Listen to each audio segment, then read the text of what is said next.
lighting. All the lighting is in back of me. Whatever. It works. Good enough. I suppose if I turn the other way, I'd have more light, but yeah. It is what it is. I've got my lantern over here, so that's what the flicker is. So, Venus comes into Pisces today. I hope my microphone's working. If it's not, I'm sure somebody will yell at me here when they get a chance, and I'll figure that out.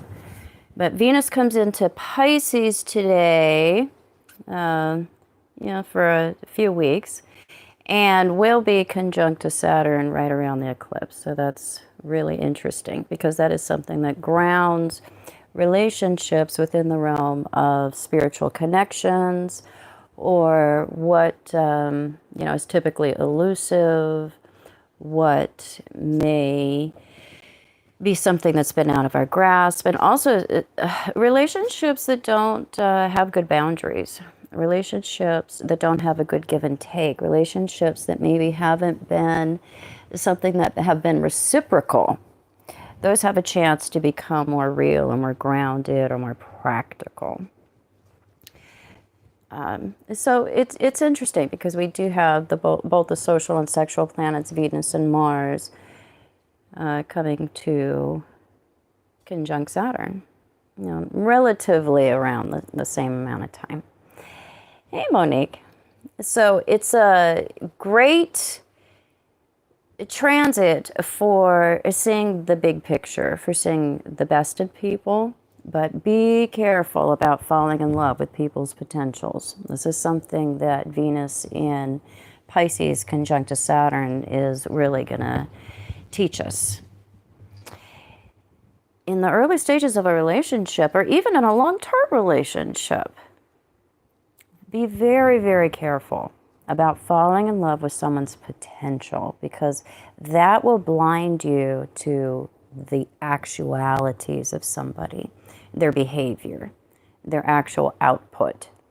So we always want to see the highest, the best, the most beautiful, the best potential in Pisces. And if we get too caught up in that,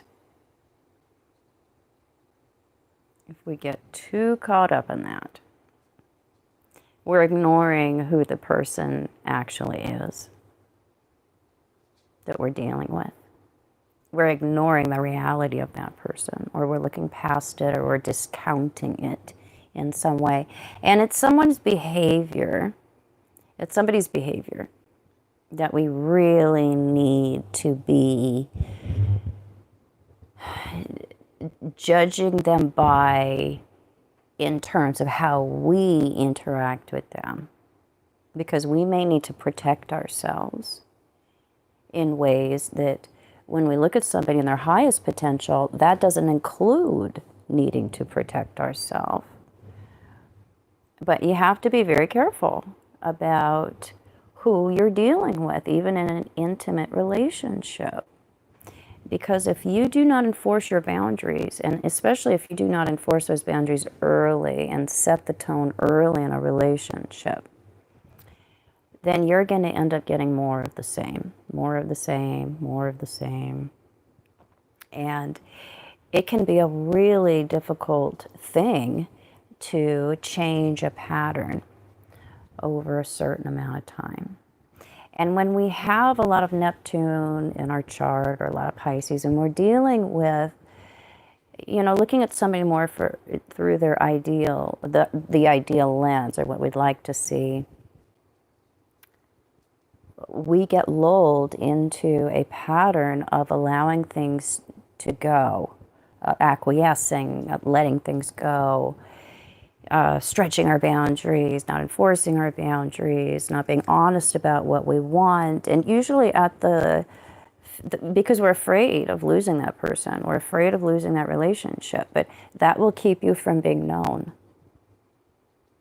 If you mute yourself, if you change yourself, if you're not honest about yourself, if you are walking around on eggshells, if you're not being yourself because you are afraid that you will lose a relationship or a person, or you might push somebody away, that is not the relationship for you anyway.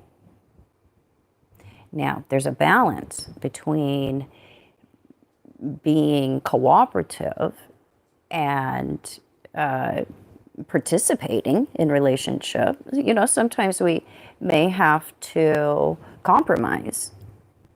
But that doesn't mean that you don't express yourself. You don't get to be yourself. Compromising so you get to cooperate and harmonize is different from self-abandoning.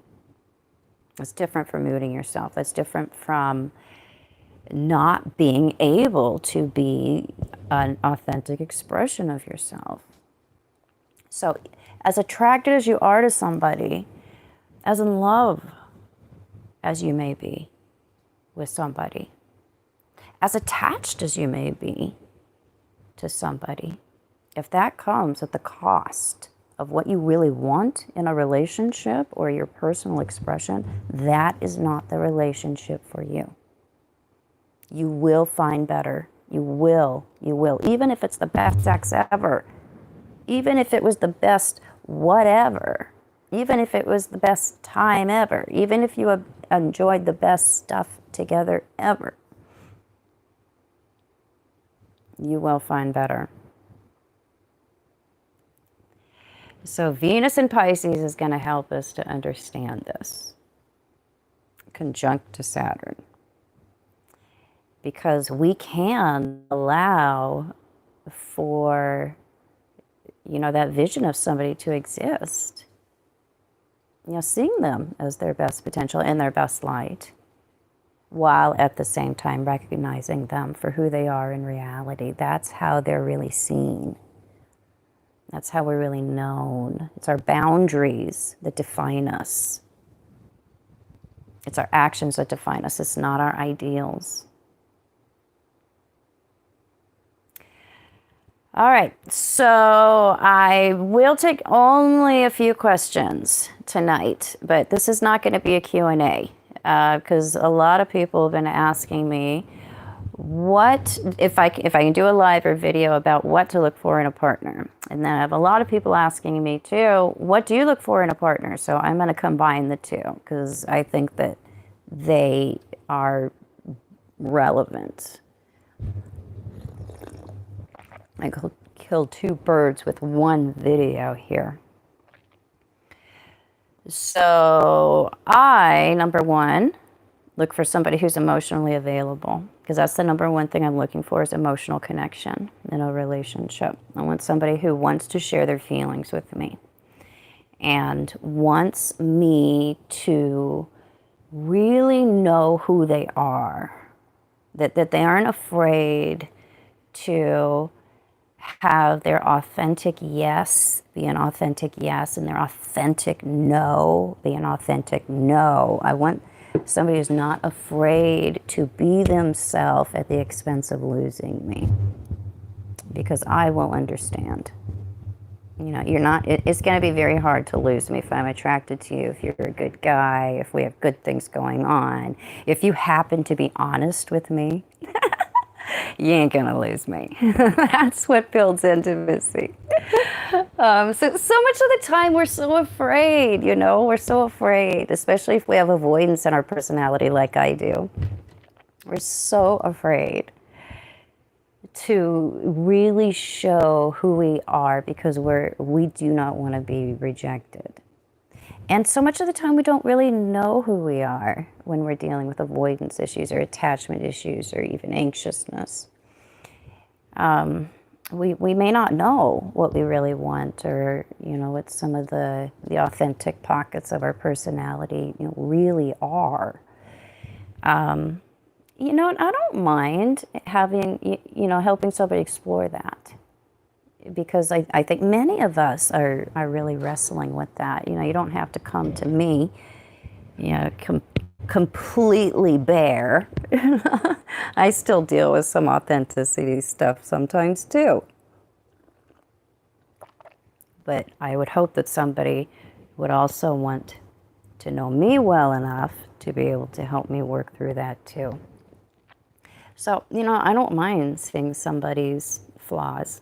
I want to see that. I want to see somebody's weaknesses. I want to see what is what is wrong. I want to see what embarrasses them, because that's how I can really know who that person is, and what their inner world looks like, and what their experience in the world is like. And I don't find those things unattractive. I don't find those to be weaknesses.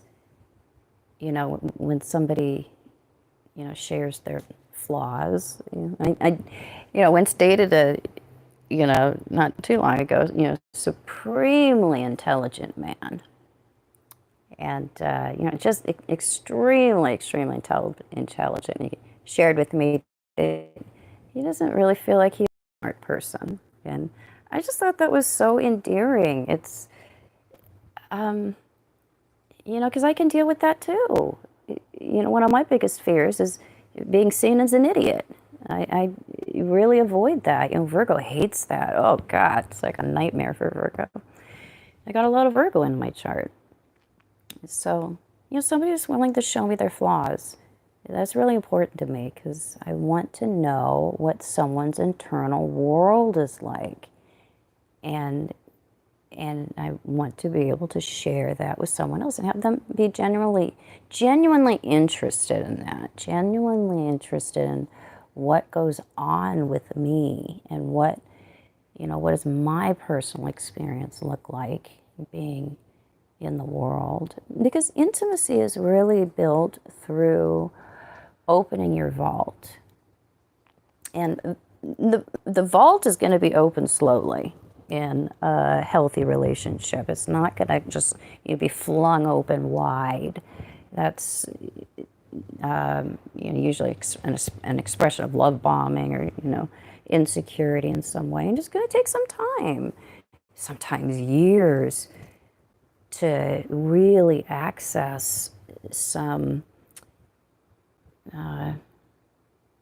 personal parts of somebody's life. So it's an unraveling, it's an unfolding. It's like a present that you get to unwrap for as long as you get to be in a relationship with that person. It's like a spiral. You continue to find out more, and as you build more trust, then more is revealed, which builds more trust, and then more can be revealed, which builds more trust, then more can be revealed. And I just find that extremely interesting. I don't find that's a boring process over the course of time. It's very much like peeling an onion. And the longer that you are with somebody, the more trust that you build, the deeper you can go in terms of accessing the vault. And what's in that vault is so interesting to me. What's in there? Shame, guilt, insecurity, things that people don't want you to see.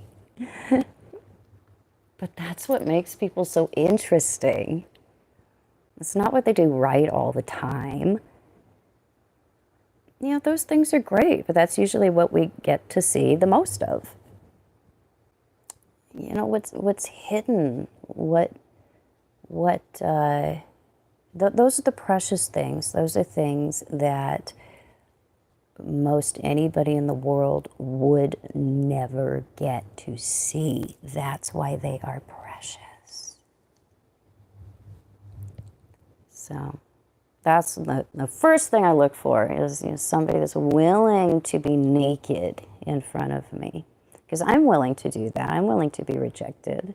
I'm willing to be authentic. I'm willing to embarrass myself because I'm being real and being unguarded. That doesn't mean I'm going to be stupid, but I will be vulnerable. And I want somebody who's going to be able to be brave enough to be vulnerable too, because that does bring the possibility of rejection. It does.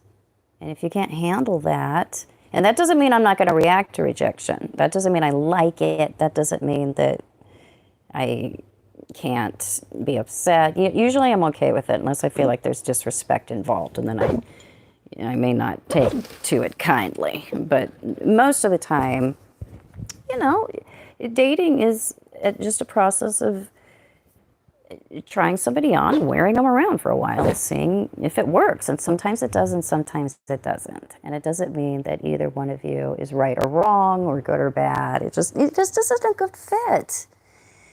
So, yeah, I think that's just really important, to be seen and to see. Next thing is similar attachment styles. I do not like hot and cold. That brings out either an outright just no with me most of the time, or like anybody else, it can bring out a feeling of anxiousness. I don't want to feel like I'm on edge.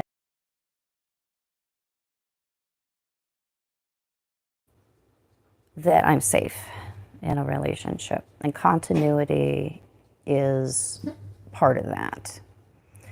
So, similar attachment styles is a really good thing, or to be at least securely attached enough on one or both ends where you do have that continuity, a flow in a relationship that's really hard to achieve when you have a herky-jerky effect or a hot and cold. So, something that's more continuous, more even, more of a warm glow with some amount of flares, because, just warm glow all the time can be boring. But fire up and put out, fire up, fire and ice. No, thank you, sir. No, I don't think anybody's going to sign up for that. That's extremely disruptive to your nervous system. It's very hard to attach when you have a coming and going or a lack of continuity. And that also signals a lack of investment too, and emotional availability on the other person's part.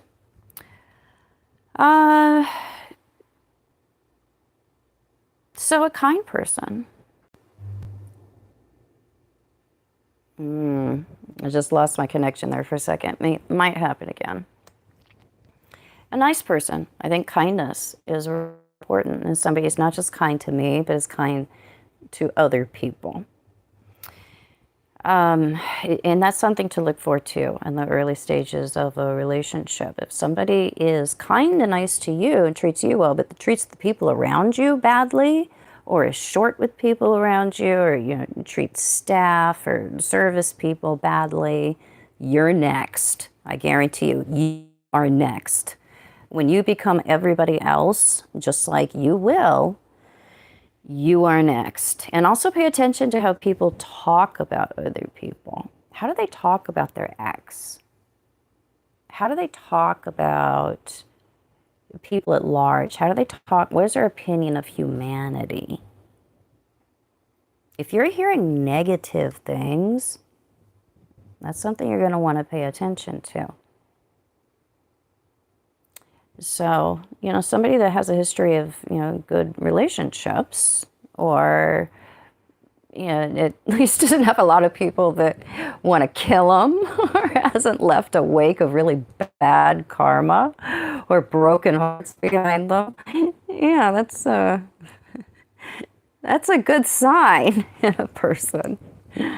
So, kindness and, consideration. Consideration is a huge thing. If you're not with a considerate person, that means somebody that's considering what's going on with you, considering what you need in that moment, considering what your thoughts are. It's not just about them.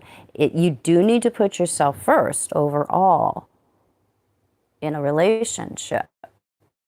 And that's how you really ensure that you are not being inauthentic.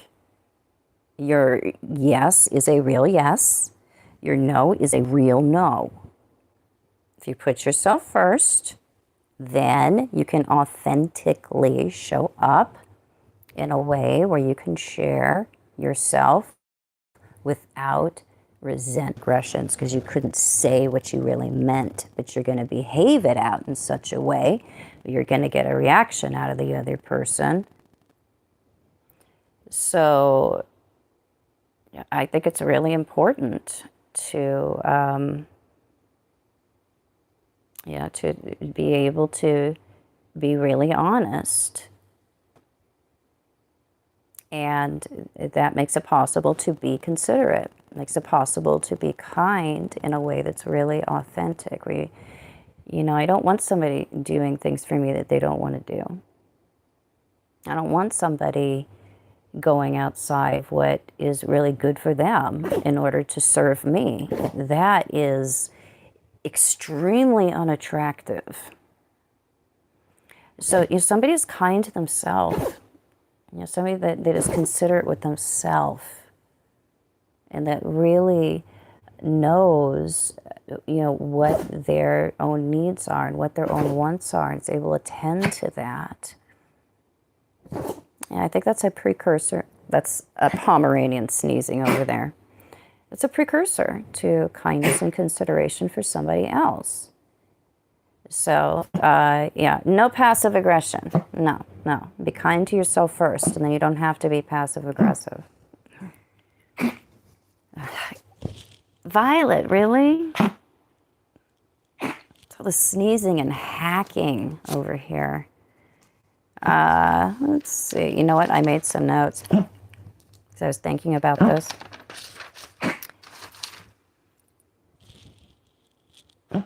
Is it going to be another 10 minutes of this?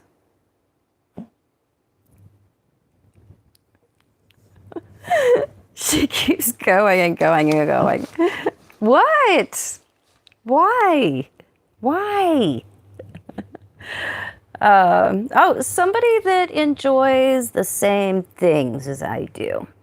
Don't you think that's nice to be in a relationship and somebody likes to do the things that you like to do? Not everything. I don't want to be with somebody all the time doing everything. I'm pretty independent. I have my life of my own. But it's nice to enjoy some of the same things, if not many of the same things. I love gardening. Somebody that loves the natural world like I do, and loves plants, animals, particularly animals, because you're going to be exposed to animals if you're in my life. Similar leisure activities, similar choices when it comes to how to spend time, similar likes and dislikes. I think it's nice when you can be able to enjoy the same things, because then you're going to automatically be spending more time together. If you don't enjoy a lot of the same things, that is going to cut down on how much you can even know each other, because you're not going to be seeing each other in great swaths of life, because you're not going to be sharing a lot of things. So I like that, to be with somebody that likes to do, at least a majority of the things that I do, and is also okay with being with an introvert. This is something that I've learned in the dating world here. I've only been dating again since last year. This is something I've learned here. Extroverts don't like me. Introverts do. Extroverts really find me to be boring and start asking questions like, why aren't you talking to me? I've never been with somebody that's so quiet. I'm not used to being with somebody that's so quiet. Something wrong?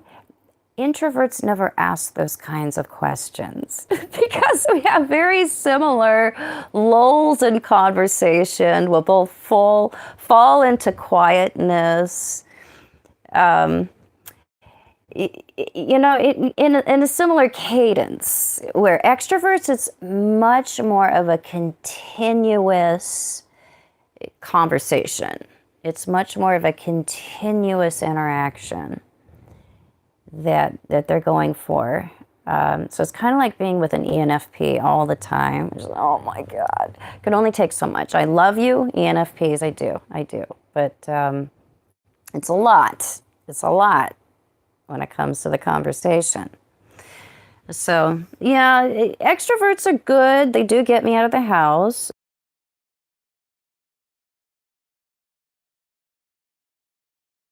In terms of balance, because I do like to stay home a lot. I'm the INFJ, so you know that I don't talk a lot with that one. In fact, I'm very quiet around the house. A lot of times I won't talk unless I'm spoken to, unless you initiate even the conversation. Because I am not naturally a very outwardly chatty person. I'm more inwardly introspective, more thoughtful rather than prone to sharing. But I will share. I love to have conversation, and I would very much look for somebody that has the ability to talk about the big things. Not just, you bring me out in terms of chatting or remind me, hey, you haven't spoken in several hours. Maybe we should talk. Somebody that wants to talk about the big things, that is intelligent enough, educated enough to have the ability to talk about, astrology, philosophy, psychology. Those are my big three. That knows, what some of that reads,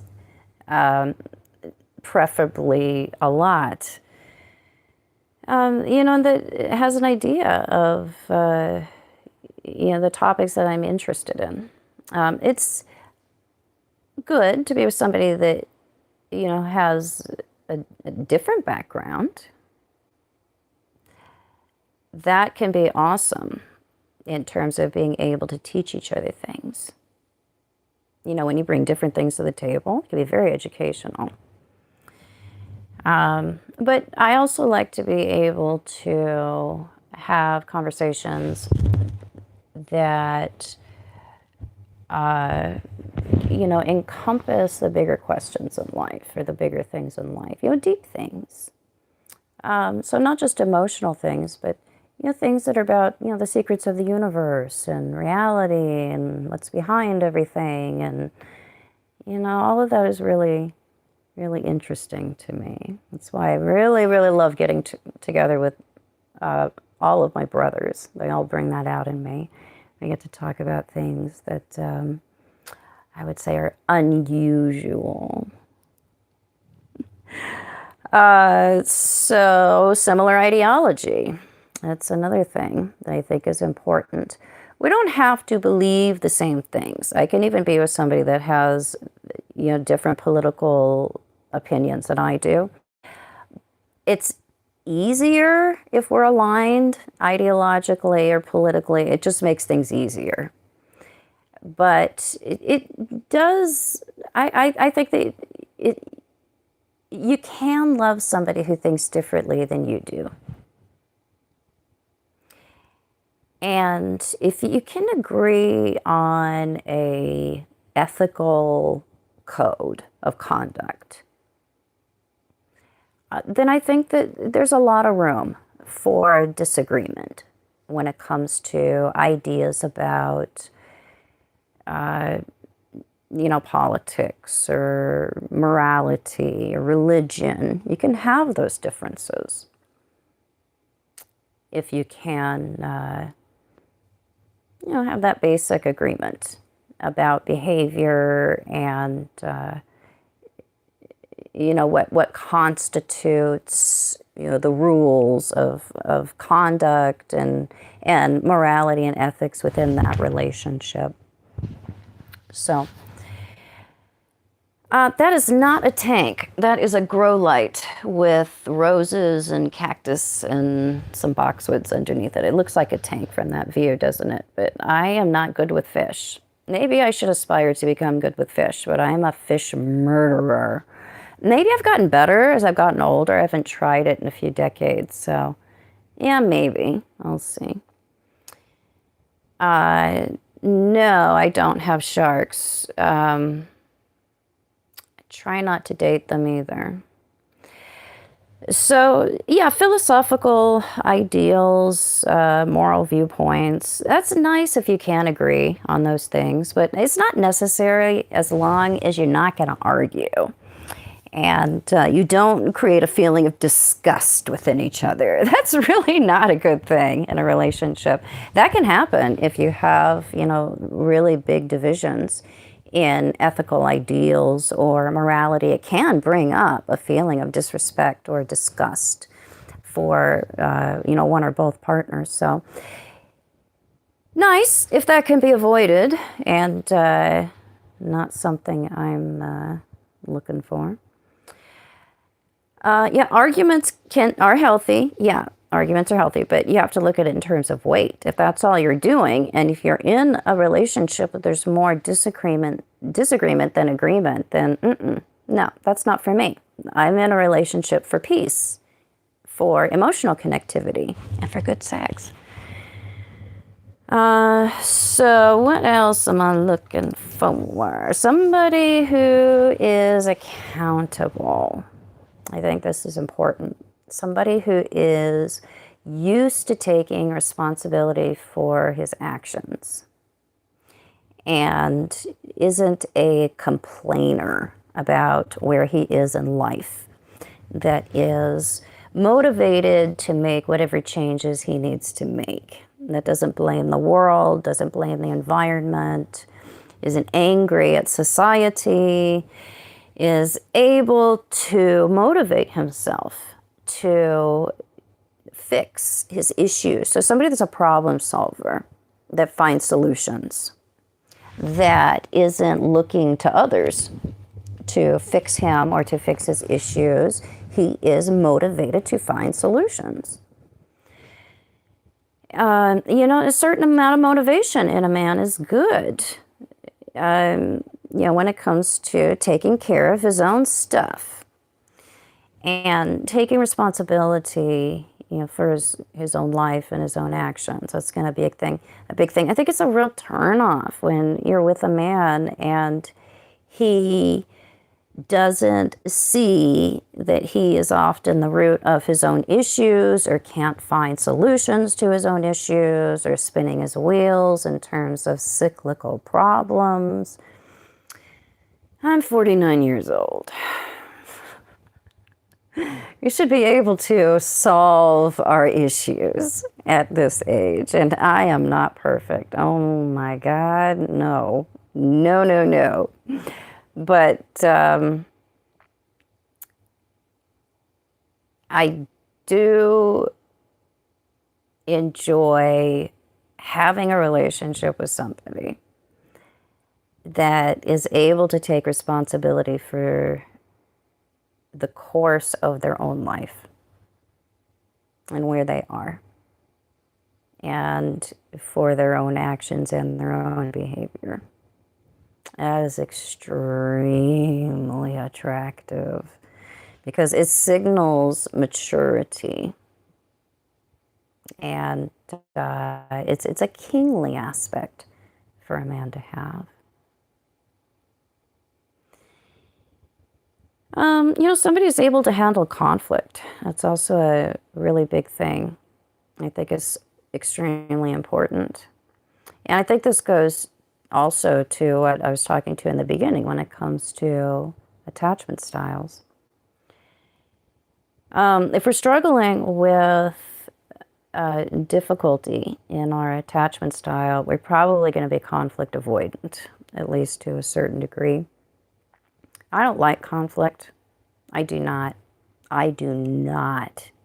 And I will avoid it if I can use other means.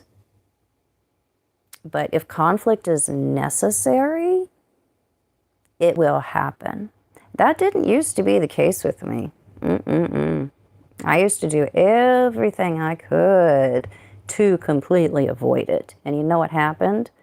Nothing in terms of making any really necessary repairs in my relationships. Yeah, I'm a Libra moon, wouldn't you know? So yeah, my emotional disposition is towards harmony and towards cooperation. And I had to change my habitual emotional pattern, which was to avoid, gloss over, and oh, my favorite thing, to abandon myself and do what the other person wanted for the sake of harmony and chalk it up to, I'm just a really good committed partner, all the while being extremely angry. I don't do that anymore. That's called lying. Now I say what I want and what I need. And I take the risk that it may upset the other person. It may upset the balance. But I do it in a way that is appropriate for the situation. Sometimes the situation may call for me to not be nice. And I'm prepared to do that. I was not prepared to do that in the past. But there will be those moments where I will go outside of my typical philosophy of do unto others as you would like to have them do unto you. And that is how I operate by and large. But if I'm disrespected or if I'm dealing with somebody that isn't going to get the message, or, you know, if I turn the other cheek or treat them in a way that I would want to be treated, because often when you're dealing with people that don't respect boundaries, treating them in the way that you would want to be treated will make no impression upon them. So in that case, I will do to you exactly what you did to me. I will serve you what you served me, and then I will be done with you. Because if you stay in the pig pen, you will become a pig. But I will throw mud at you and get the hell out of town. So if you're able to handle conflict, you're able to repair in a relationship. Sometimes handling conflict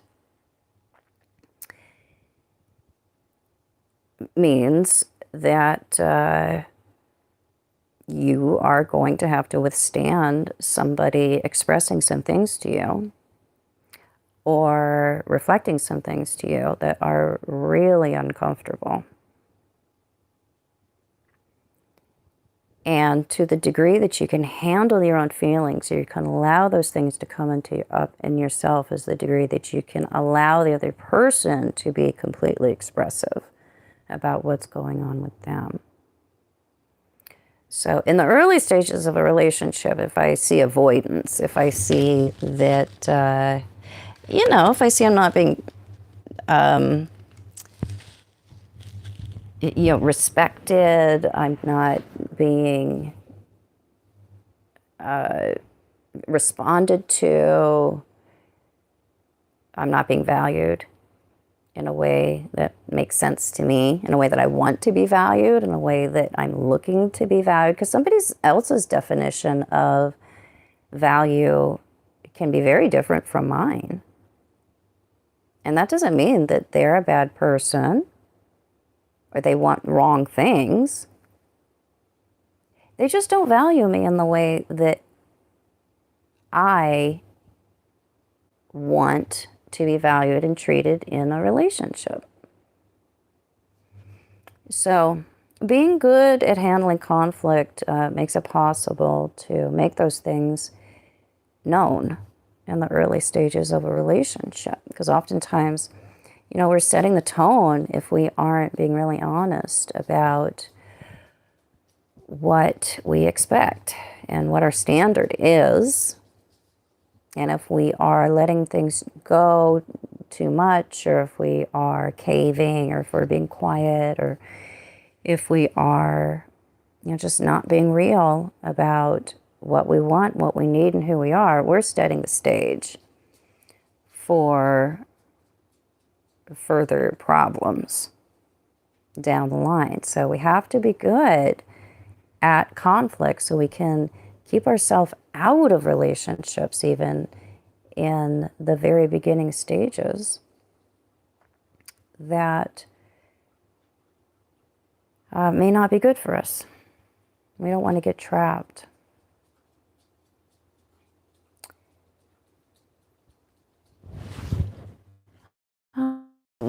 That, all right, first I'm going to take some time. I'm going to block a few people.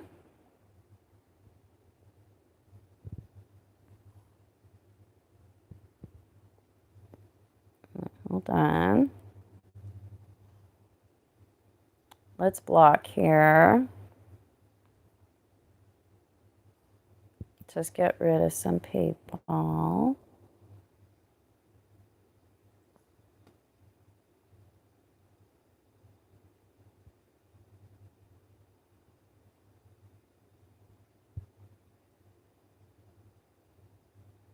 How do you deal with the moon conjunct Uranus? Well, that's what I've got. That was a lot of what was at the basis of my avoidance issues.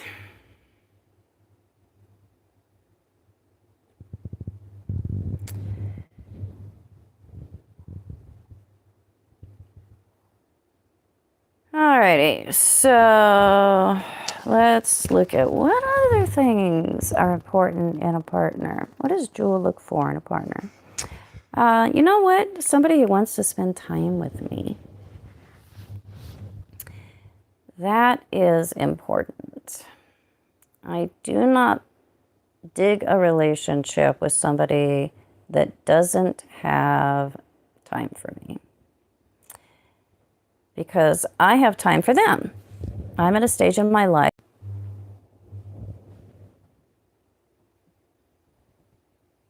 Just removing some more people.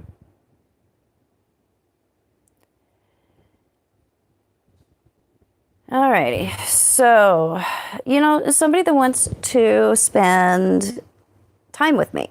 I think that's important. That's why, what's really nice is there's a lot of guys in my age range that are retired. This is nice because they have time to do things with me. They have time to spend time with me. That's a nice feature.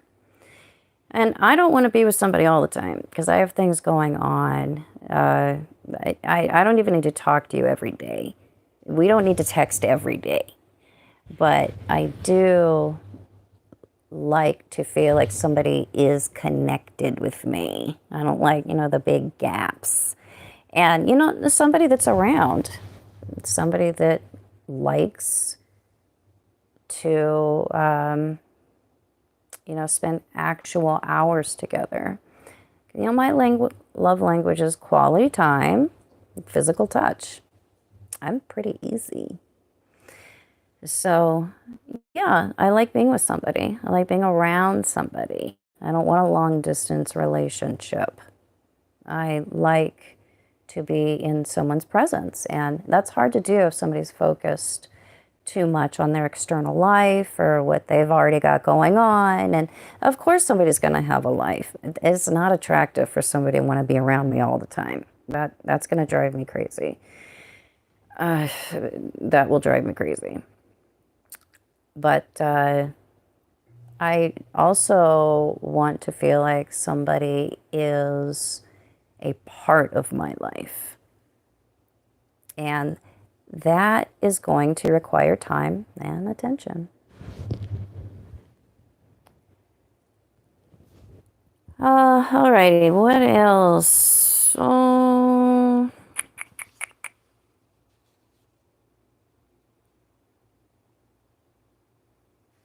Autonomy is important in a partner. Talking about, wanting to spend time with somebody.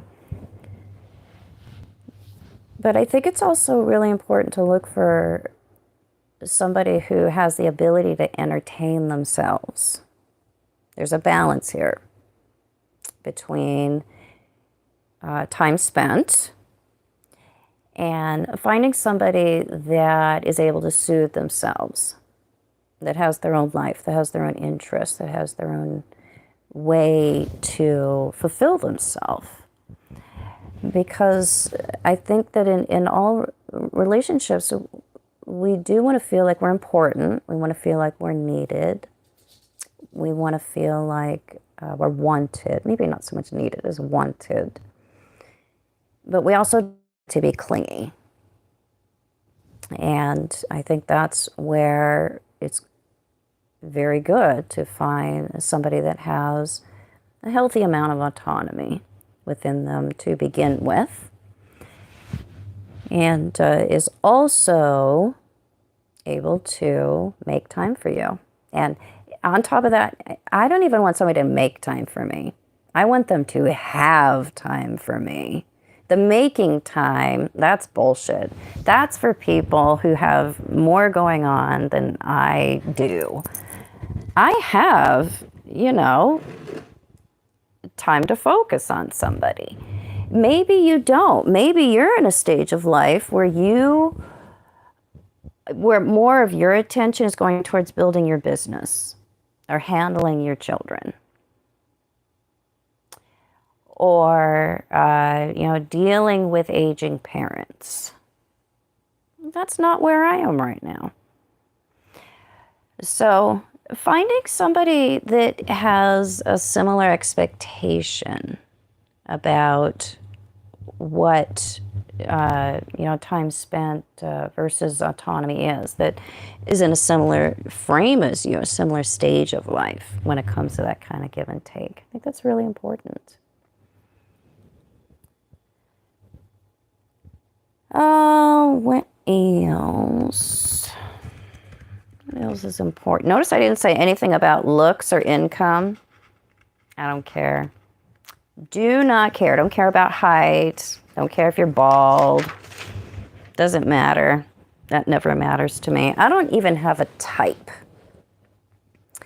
I don't have a cyclical guy that keeps coming around.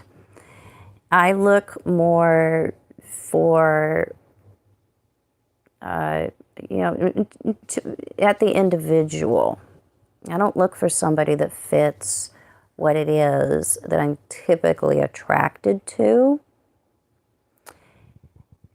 Because if you're looking for a type, now in the sense that the positive traits, there I do have a type, yes. But negative traits, no. I don't look for somebody that, gives off a certain kind of vibe, or that is a certain height or has a certain look. I think all the guys I've ever dated look nothing alike. Nothing alike. And all kinds of different, backgrounds and, very, very different people, actually, now that I think about it. So, chemistry, that's something that can come about as looking for a very specific type. Because I think we're looking for something that's familiar. We have to be really careful about that. Chemistry is nice, but if it's too hot too soon, that's generally something that's a red flag. And that can also make it more difficult to get to know somebody too, because there's too much of an urgency that's there. So chemistry, I think, is best if it is there, to begin with, but it is something that really probably should build over the course of weeks to months. If you get really hard Uranus aspects, that is going to be hot and heavy really fast. That's going to be kind of an exception to the rule, and it may not even be stable. Most of the time in most relationships, we will have, some amount of initial attraction or chemistry, but as we get to know each other, as we get to develop a connection, that's when the right kind of chemistry can build in terms of compatibility and commonalities.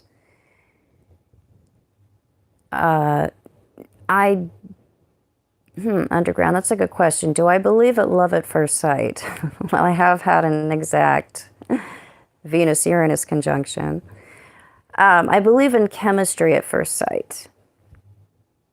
But love is something that will build over the course of time. But you can be both of each other's exact match from the beginning. But you will have to find that out for sure over the course of time. That will be something that's revealed over the course of time. I don't think that you could know that. You can intuit that, but I don't think you can know it until you really spend time together. All right, so I need to block a few people here. Hold on.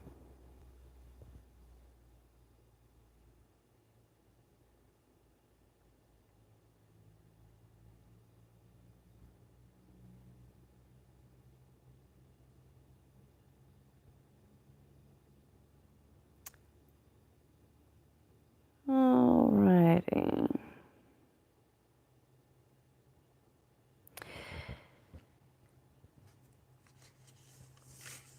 What else? Somebody that is going to make it possible for me to feel safe. Don't you want to feel safe in a relationship? Don't you want to feel like you get to be yourself? Don't you want to feel like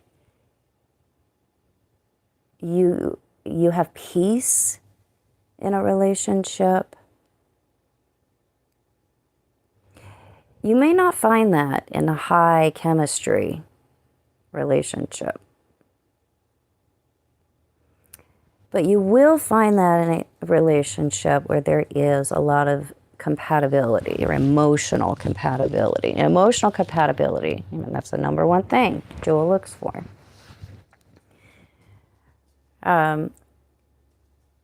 Because that's where we're going to feel like we have permission to share. That's where we're going to feel a sense of being at home, is when we can be with somebody that allows us to feel safe.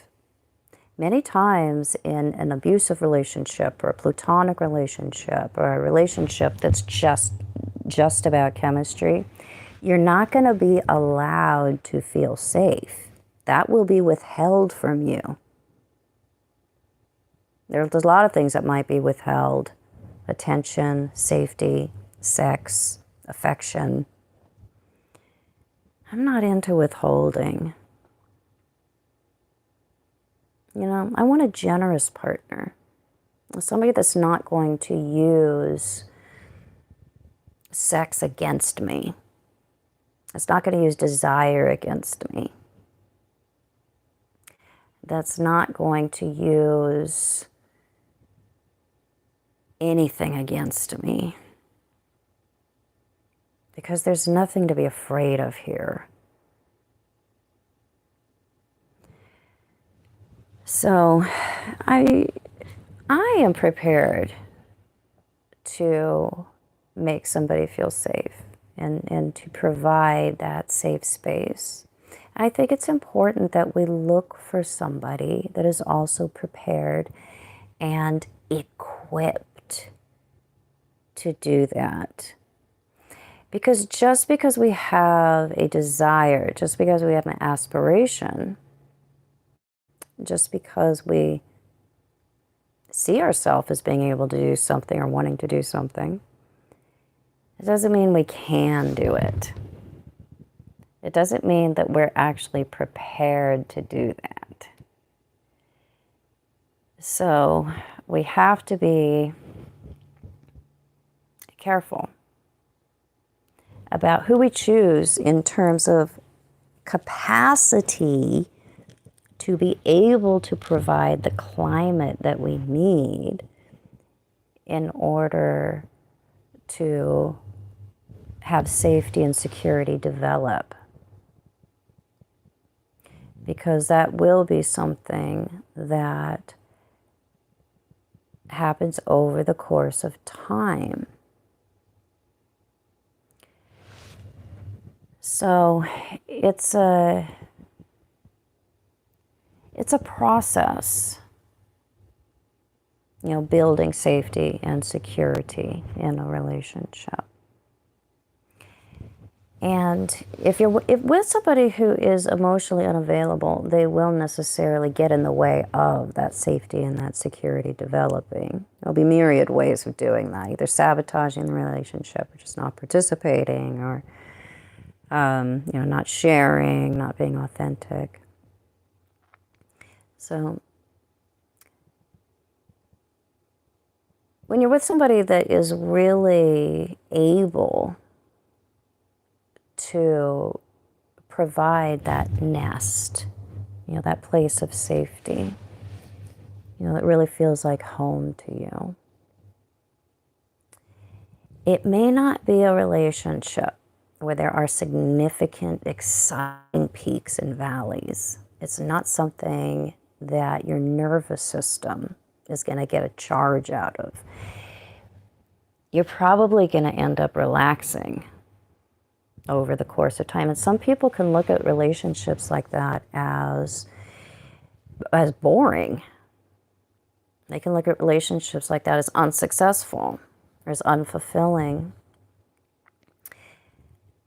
But just because you have safety, stability, continuity does not mean that the relationship is dry, is boring, is lacking sparkle. Because when you have those conditions for safety and security, this is when things get really interesting. This is when things get spicy, because you start to get to the heart of the onion. That's where it's risky. It's extremely risky to open that vault. And it's exciting when it happens. It's thrilling. That's the good stuff. That's the good stuff. And you don't get to it right away. And you don't get to it easily. You don't get to it through tricks. You only get to it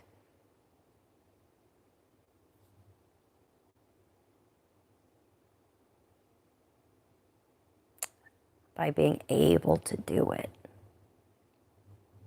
by being capable, by having the capacity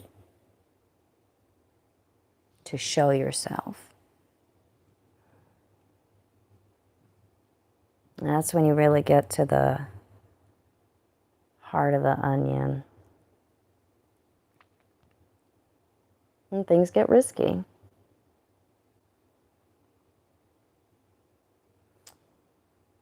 So I think that's the thrill of a long-term relationship, or of a deep relationship.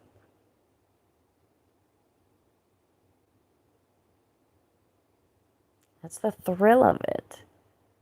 Is there's trap doors that you open up over the course of time. You know, show your demons, show your angels, show your private parts. That's the exciting stuff. And it happens over the course of a lifetime. It can happen over the course of years. There will always be more to uncover. If you're in a relationship, a long-term relationship especially, where you don't have the conditions for that deep, safe, authentic sharing, it will get stale. It will get boring because you stop peeling the onion. You stop being risky. Intimacy, real intimacy, when you really let somebody see you, it is extremely risky. And it's more thrilling than the beginning of the relationship when it was all bells and whistles and chemistry. It's more thrilling. Most people don't get there. They don't get to taste that. They don't get to understand that that's when things get awesome.